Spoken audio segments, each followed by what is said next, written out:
삼성교회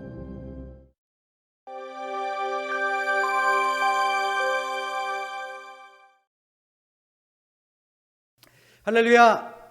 할렐루야! 지난 한 주간도 평안하셨습니까? 지난 한 주도 참 더웠죠. 이렇게 비는 참 안 오는지 모르겠습니다. 그래도 잘 버티고 잘 이겨내셨습니까? 어제가 입추라고 그러더라고요. 그래서 그런지 요즘에는 좀 밤바람이 또 아침바람이 좀 많이 시원해진 것 같습니다. 이제는 슬슬 가을이 오는 것 같아요. 제가 지난 수요일에 귀뚜라미 소리를 들었다라고 말씀드렸는데 그 말이 무색하게도 매미 소리는 점점 작아지고 귀뚜라미 소리는 점점 더 커지는 그런 가을을 맞이하게 되었습니다. 생각해보면 어쩜 그리 하나님의 시간은 어김이 없는지 모르겠어요.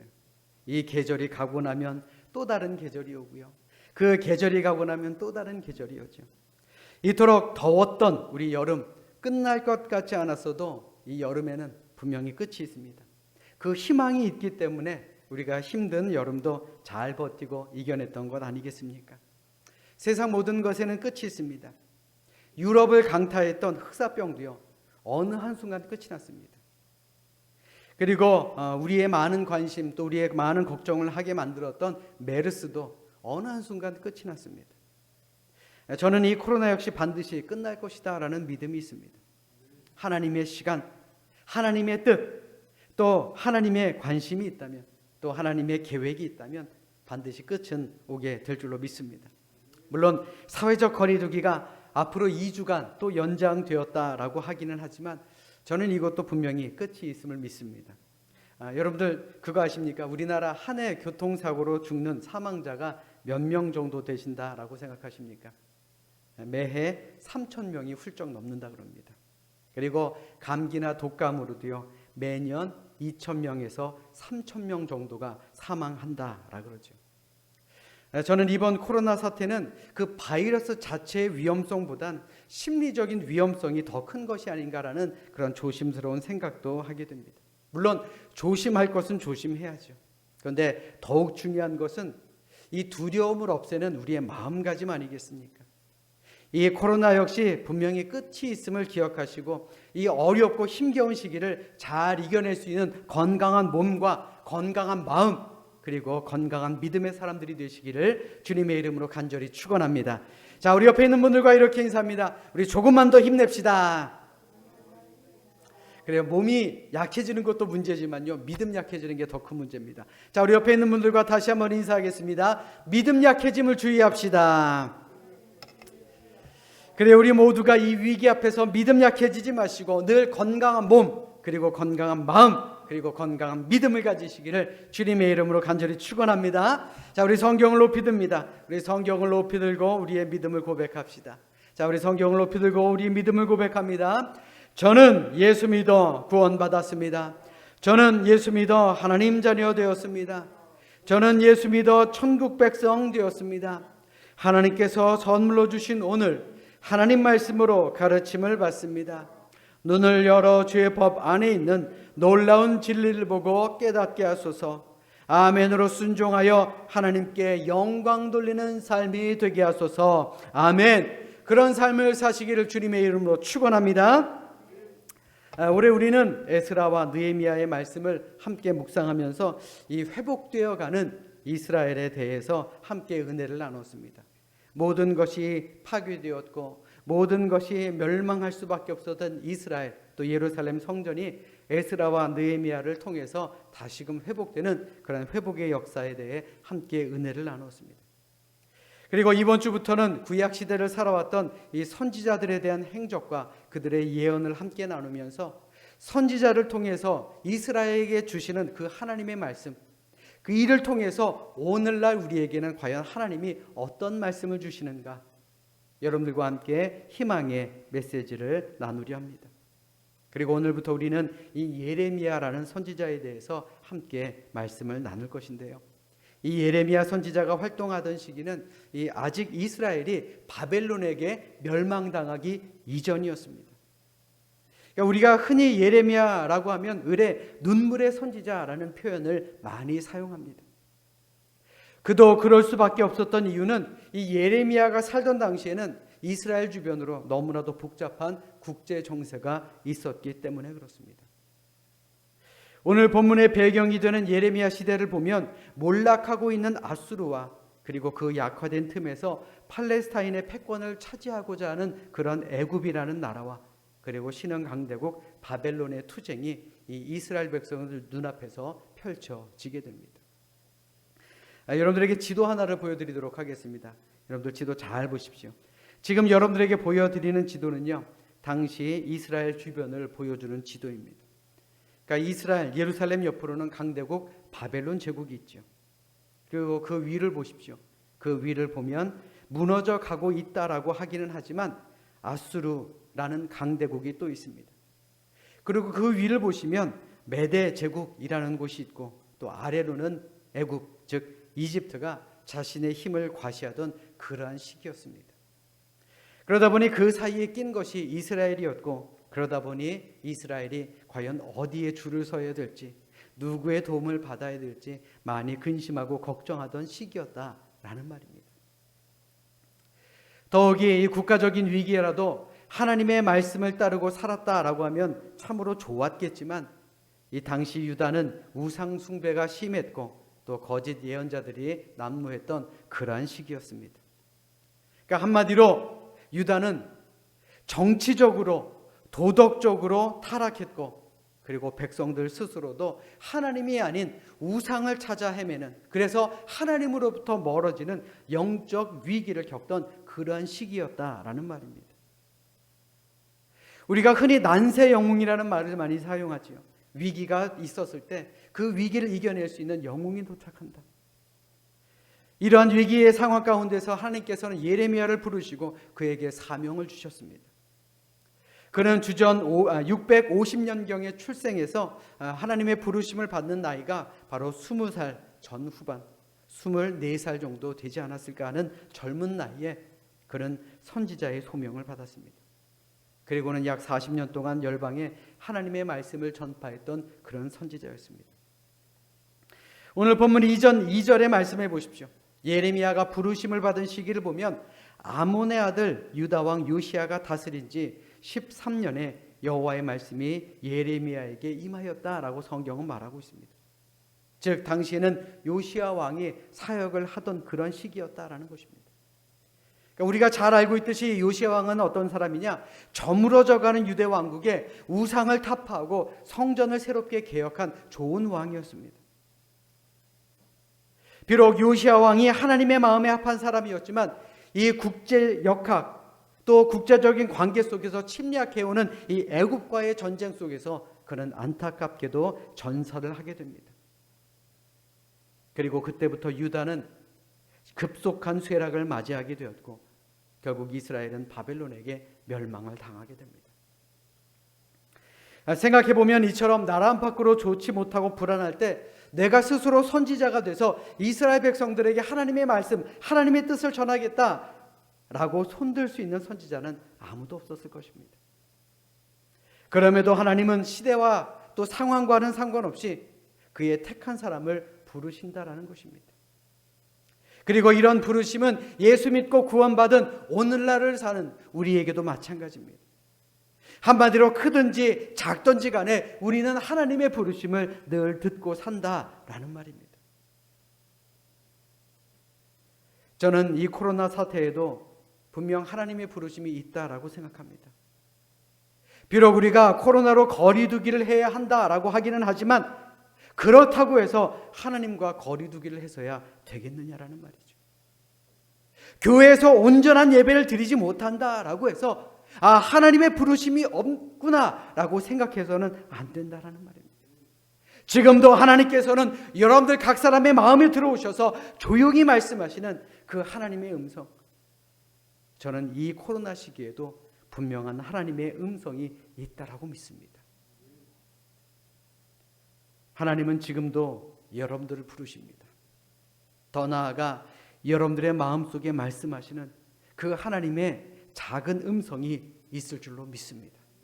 앞으로 내가 교회를 위해서 또 이 나라를 위해서 우리 가정과 일터를 위해서 과연 내가 어떠한 그리스도인의 삶을 살아야 할지 말씀하시는 하나님의 부르심이 있을 줄로 믿습니다.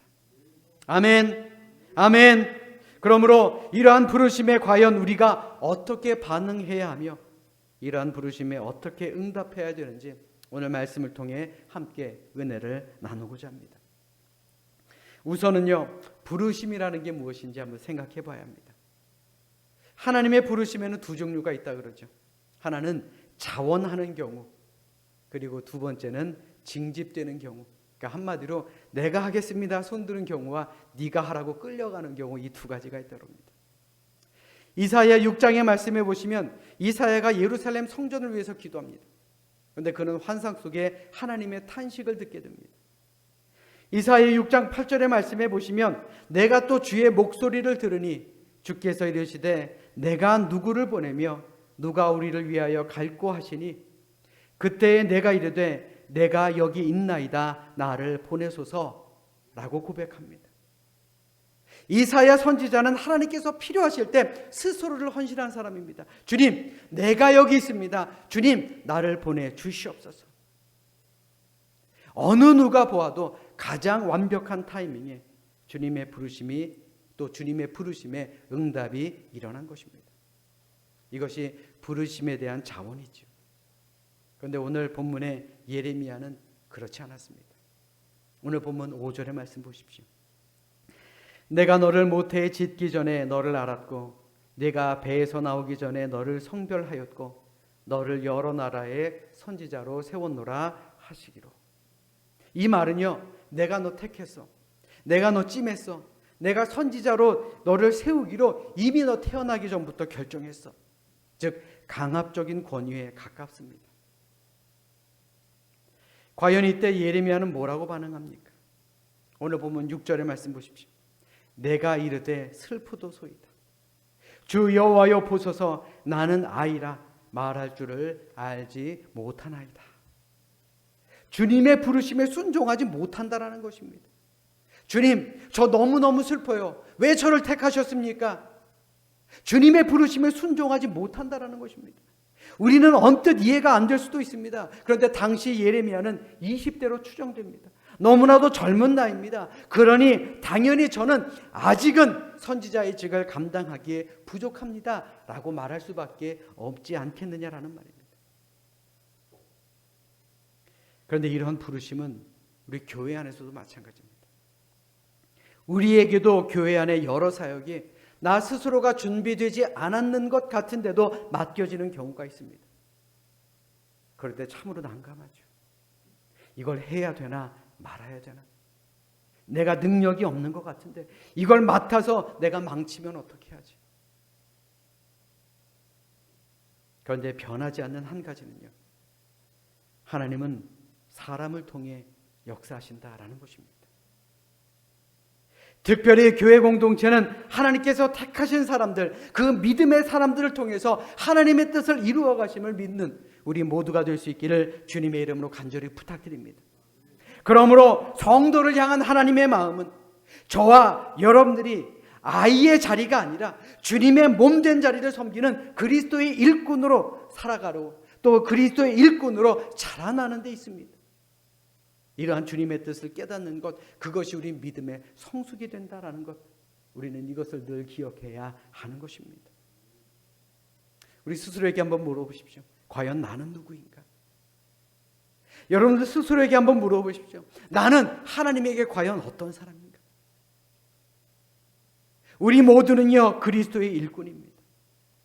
하나님의 뜻을 행해야 되는 하나님의 종입니다. 우리 따라서 합니다. 저는 그리스도의 일꾼입니다. 다시 한번요, 우리 가슴에 손을 얹고요. 저는 그리스도의 일꾼입니다. 그래요. 우리가 모두 그리스도의 일꾼이기 때문에 이런 하나님의 뜻을 깨닫고 부르심에 순종하는 그리스도의 일꾼, 주님의 일꾼, 하나님의 일꾼, 교회의 일꾼이 될 수 있기를 주님의 이름으로 간절히 축원합니다. 그러므로 하나님의 부르심에 주저하지 맙시다. 우리 따라서 합니다. 부르심에 주저하지 맙시다. 우리 다시 한번요, 크게요. 부르심에 주저하지 맙시다. 그래요. 우리 주저하면 안 됩니다. 예레미야는 아나돗이라는 시골에서 제사장 hilki야의 아들로 태어난 그런 시골 출신의 사람입니다. 하나님께서 그를 부르실 때에 이 시골 출신으로 내가 젊은데, 내가 어린데 나를 부르셨네, 당황하며 겁이 났을 것입니다. 인간적으로 생각했던 예레미야는 주님 슬픕니다, 주님 슬프도소이다 라고 말을 시작하며 나는 아이이기 때문에, 내가 젊기 때문에 말을 할 줄을 모릅니다 라고 반응을 보입니다. 그런데 이는 부정적이고 불신앙적인 태도라고 볼 수 없습니다. 왜냐하면 사명이 워낙 막중해 있기 때문에, 당시 상황이 너무나도 급박했기 때문에 저 같은 부족하고 아직 어린 사람이 어떻게 그 일을 감당할 수 있겠느냐라는 말입니다. 생각해보면 이렇게 반응하는 것이 당연할 수도 있습니다. 모세를 한번 생각해 보십시오. 모세도 80세에 하나님의 부르심을 받게 됩니다. 늙은 할아버지입니다. 그러다 보니 처음에는 두려워서 못하겠다라고 발뺌하지 않습니까? 괜찮아, 내가 너와 함께 할게 라는 하나님의 말씀에도 하나님, 제가 입이 뻣뻣해서 저 말을 할 줄 모릅니다 라고 핑계까지 대지 않습니까? 이것이 사람입니다. 이사야 선지자도 마찬가지입니다. 하나님이 그를 부르셨을 때에 하나님, 저는 입술이 부정한 사람이며 입술이 부정한 백성 중에 있는 그런 사람입니다 라고 고사를 합니다. 또 선지자 요나도 마찬가지죠. 그는 이방의 땅 니느웨에 가서 복음을 전하라 라는 하나님의 명령에 그는 하나님의 명령을 피해 다시스로 도망가지 않습니까? 생각해 보면요, 하나님의 부르심, 즉 하나님의 소명을 바로 응답하기에는 결코 우리로는 쉬운 일이 아니다라는 것을 우리는 너무나도 잘 알 수 있게 됩니다. 우리 스스로 한번 물어보십시오. 과연 하나님의 부르심이 나에게 있어서 자신만만했습니까? 내가 이러한 하나님의 부르심을 너무나도 쉽게 응답할 수 있는 그런 부담이 없는 그런 일이었습니까? 아니었을 것입니다. 하나님의 일을 하나하나 맡아가는 것이 참으로 부담이었을 것입니다. 위대한 신학자 폴 틸리히는 말하기를 사람은 누구나 하나님을 피하려 한다. 그러나 진정 하나님을 피하려는 경험이 없는 사람은 참 하나님을 만난 일이 없는 사람이다 라고 말했습니다. 이 말이 무슨 말입니까? 하나님의 일이 그만큼 거룩하고 중요하다라는 것이죠. 그러니까 겁이 나는 게 당연하다라는 말입니다. 전능하신 하나님 앞에서 겸손함과 두려움이 있는 것 당연합니다. 겁도 나는 것도 당연합니다. 그런데 그보다 우리가 먼저 알아야 할 것이 있습니다. 겁을 내고 두려움, 그보다 먼저 알아야 할 것은 전지전능하신 하나님께서는 우리를 부르시고 또 우리를 사명자로 보내실 때에는 인간의 차원을 넘어서는 하나님이 보시는 그 눈과 비전이 있음을 우리는 깨달아 알아야 한다는 것입니다. 생각해 보십시오. 예수님께서 12제자를 부르실 때도 그들이 세상의 기준으로 볼 때 완벽한 사람들이었습니까? 아니었습니다. 세리요, 또 어부였던, 어떻게 보면 참으로 부족한 사람들이었습니다. 그럼에도 불구하고 어떻습니까? 그러한 그들이 세상을 복음화시키고 세상을 변화시키지 않았습니까? 사람의 눈으로 보기에는 부족하여도 예수님이 보시기에는 완벽했기 때문에 그들이 세상을 복음화시키고 세상을 변화시켰던 그런 사람이었다라는 것입니다. 사랑하는 여러분, 우리를 이 삼손교회로 부르신 하나님은 치밀하고 원대하고 우리가 알지 못하는 모든 것을 알고 또 보시고 우리를 이곳으로 부르신 것임을 잊지 마시기를 주님의 이름으로 부탁드립니다.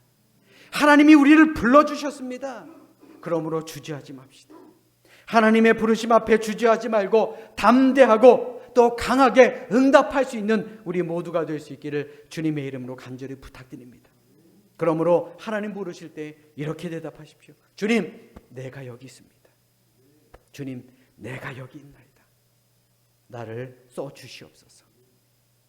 이렇게 대답할 수 있는 우리 믿음의 사람들 되시기를 주님의 이름으로 축원합니다. 우리 따라서 합니다. 주저하지 말고 순종합시다. 그래요. 우리는 하나님의 부르심 앞에요 주저하지 말아야 하기도 하지만 순종해야 합니다. 믿음의 조상 아브라함을 한번 생각해 보십시오. 하나님이 그를 보내실 때에, 그를 믿음의 조상으로 세우실 때에 그에게 말씀하십니다. 아무런 계획도 아무런 대책도 없이 그저 떠나라 라고 말씀하십니다. 그때 아브라함은 주저함 없이 떠났습니다. 그런데 한번 생각해 보십시오. 과연 너의 고향과 친척과 아버지의 집을 떠나 내가 네게 보여줄 땅으로 가라 라는 그 말에 100% 순종하는 것이 어디 쉬운 일입니까? 내가 여기를 잘 준비해 놨으니까 너 여기로 가면 돼. 그게 아닙니다. 내가 너에게 보여줄 땅, 이제 앞으로 보여줄 건데 거기로 가라. 그 하나님의 말씀만 듣고 동네에서 이사하는 것도 아니고 모든 짐을 다 싸서 타국으로 가는 그 발걸음이 결코 쉬운 발걸음이었겠느냐라는 말입니다. 그런데 아브라함은 주저하지 않고 하나님의 말씀을 순종하여 출발하게 됩니다. 또 사도행전 16장의 말씀에 보시면 하나님께서 바울을 이방의 선교사로 파송하실 때에 바울은 처음에는 아시아로 가려 했습니다. 지금의 터키를 말하는 것이죠. 그리고 모든 준비를 마쳤습니다. 그런데 출발하기 전날 환상을 보는데 마게도냐 사람들이 손짓을 하면서 자기에게로 와서 자신들을 구원해달라라는 환상을 보게 됩니다. 그래서 그는 어떻게 합니까? 유럽의 관문인 마게도냐로 달려가게 됩니다. 그 말씀에 순종했기 때문에, 그 하나님의 뜻에 순종했기 때문에 유럽인들의 구원의 사역에 그 역사가 일어나게 된 것 아니겠습니까? 여러분들 잘 들으십시오. 하나님께서 우리를 부르실 때는요, 아무런 계획도 없이 부르시는 것이 아닙니다. 우리 인간의 생각과 인간의 이성을 초월해서 우리를 부르신다라는 것입니다. 그러므로 우리가 믿고 생각해야 할 것이 무엇입니까? 하나님의 생각과 하나님의 계획과 하나님의 뜻은 1.1획도 빈틈이 없고 틀림이 없다라는 사실입니다. 그러므로 하나님이 부르시고 우리에게 사명을 주실 때 우리는 아멘으로 순종해야 하는 것입니다. 여러분들을 이곳으로 부르셨을 때는 분명 그만한 이유가 있었을 것입니다. 또 저 역시 하나님께서 이곳으로 부르실 때는 그만한 하나님의 계획이 있으실 것입니다. 또 미얀마에서 사역을 감당하고 계시는 우리 두 분 선교사님도 마찬가지죠. 그 두 분 선교사님이 안 계셨다면 지금 그곳에 고아원이 세워질 수 있었겠습니까? 다 하나님의 놀라운 계획이 있음을 우리는 잊지 말아야 하는 것입니다. 그러므로 참된 믿음, 굳은 신앙이라는 것은 내 마음대로, 내 뜻대로, 내 주장대로 하는 것이 아니라 하나님의 뜻에 순종하는 것, 하나님의 뜻에 나를 맞추는 것임을 다시 한번 깨달을 수 있는 우리 모두가 될 수 있기를 주님의 이름으로 간절히 부탁드립니다. 우리 따라서 합니다. 약속을 믿고 나아갑시다. 자, 다시 한번요. 약속을 믿고 나아갑시다. 그래요. 주저하고 두려워하고 있는 예레미야에게 하나님은 다시금 말씀하십니다. 오늘 본문 7절의 말씀을 자막으로 준비했습니다. 우리 다 같이 읽도록 하겠습니다. 함께 읽습니다. 시작. 여호와께서 내게 이르시되 너는 아이라 말하지 말고 내가 너를 누구에게 보내든지 너는 가며 내가 내게 무엇을 명령하든지 너는 말할지니라. 아멘. 이 말씀들이요, 인간적으로 생각하면 참으로 황당한 말씀입니다. 너 가, 그리고 내가 너에게 뭘 명령하든지 너는 가서 그대로 전해 라는 말입니다. 도대체 앞에 어떤 위험이 놓여 있을지 모르는데 그냥 어디든 하나님이 원하시는 대로 가서 전하라니요. 참으로 쉬운 결정은 아니었을 것입니다. 그런데 8절의 말씀을 읽어보면 하나님의 뜻이 이해가 갑니다. 우리 8절의 말씀도 같이 읽겠습니다. 8절 말씀입니다. 시작. 너는 그들 때문에 두려워하지 말라. 내가 너와 함께하여 나를 구원하리라. 나 여호와의 말이니라 하시고. 아멘. 이 말은요, 하나님의 말씀에 순종하는 자들에겐 하나님께서 분명히 모든 것을 책임지신다라는 품질 보증서입니다. 어떤 환경에서도 내가 너와 함께 하겠고 어떤 환경 속에서도 내가 너를 구해주겠다라는 약속의 말씀입니다. 그리고 계약서에 도장을 꽝 찍듯이 이것이 나 여호와의 말이니라 라고 사인을 하신 것입니다. 그러니 예레미야가 얼마나 든든한 힘이 되었겠습니까? 사랑하는 여러분, 교회 일을 하는 데 있어서, 또 하나님의 일을 하는 데 있어서, 또 이 세상의 일을 함에 있어서 우리 나이가 어리다고 주저하거나 핑계대지 마십시오. 또 교회 나온 지 얼마 안 돼서 내가 영적인 나이가 어립니다, 핑계대거나 주저하지 마십시오. 하나님이 명령하시면 순종하십시오. 그것이 복을 받는 길입니다. 혹은 내가 나이가 많고 내가 늙어서 나 못합니다, 핑계대거나 주저앉지 마십시오. 혹은 내가 배운 것이 없어서, 내가 가진 것이 없다라고 주저하지 마십시오. 내가 교회에 큰 직분이 없다라고 주저하지 마십시오. 하나님께서는 보내주셨으면 하나님께서는 보장해 주십니다. 하나님의 말씀에 순종하기만 하면 하나님께서는 함께 하시고 하나님께서 지켜주십니다. 하나님의 부르심과 말씀하시는 그 약속의 말씀 앞에서 순종함으로 우리 믿음의 기적을 이루는 기적의 주인공들이 되시기를 주님의 이름으로 간절히 축원합니다. 오늘도 하나님께서는 우리 모두를 예레미야처럼 부르고 계십니다. 주님의 몸된 교회를 위해서 지금도 여러분들의 헌신을 원하고 계십니다.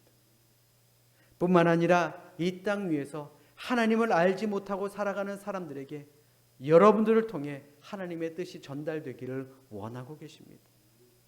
지금도 코로나로 인해서 마음 아파하고 있는 우리 믿음의 성도들, 뿐만 아니라 코로나로 인해 모든 것이 낙심하고 있는 그런 우리나라의 국민들을 위해서 여러분들을 이 땅에 보내주셨다라는 그러한 사실을 늘 기억하며 사시기를 주님의 이름으로 부탁드립니다. 그들에게 하나님의 사랑의 말씀을 전하십시오. 하나님의 희망의 말씀을 전해주십시오. 이 땅에 하나님을 알지 못하는 많은 사람들에게 여러분들이 가셔서 제가 당신이 하나님을 믿기를 원합니다 라고 전할 수 있는 우리 모두가 되시기를 주님의 이름으로 부탁드립니다. 그들에게 희망의 선포자가 되십시오. 예레미야처럼 너무나도 힘들고 어려운 이 상황 가운데서도, 코로나로 인해 힘들고 이 어려운 상황 가운데 하나님께서는 여러분들을 부르신 이유가 바로 세상에 희망을 전하라 라는 것 아니겠습니까? 나는 아이라 말하기가 어렵습니다 라고 하지 마시고 그저 여러분들의 주변에 가셔서 우리 희망을 가집시다, 하나님이 지켜주시니 희망을 가집시다 라고 선포할 수 있는 우리 모두가 되시기를 부탁드립니다. 그 이후는요, 하나님께서 모든 것을 책임져 주십니다. 나 여호와의 말이니라 하셨습니다. 너는 그들 때문에 두려워하지 말라. 내가 너와 함께하여 너를 구원하리라. 나 여호와의 말이니라. 우리의 모든 것을 책임져 주는 주님의 말씀을 듣고 복음을 전하며 또 하나님의 희망의 말씀과 회복의 말씀을 전하는 우리 모두가 될 수 있기를 주님의 이름으로 부탁드립니다. 이 시간 진정으로 바라기는요, 오늘 나를 부르신 하나님의 부르심에 순종하여 우리 사명감을 가지고 이 힘겹고 어려운 코로나 시대에 힘있는 믿음으로 승리하며 살아가는 우리 모두가 되시길 바랍니다. 뿐만 아니라 우리 교회에 우리를 부르신 그 하나님의 말씀에 순종한 만큼 우리 모두도 더욱더 큰 믿음의 열매를 맺기 위해 하나님의 약속을 믿으며 살아가는 우리 모두가 될 수 있기를 주님의 이름으로 간절히 부탁드립니다. 또한 이 땅 위에 희망을 잃어버리고 어렵고 힘겨워하는 우리 많은 사람들에게 하나님의 회복의 말씀을 전하는 그런 우리 믿음의 사람들 되시기를 주님의 이름으로 간절히 축원합니다. 축원합니다. 기도하겠습니다.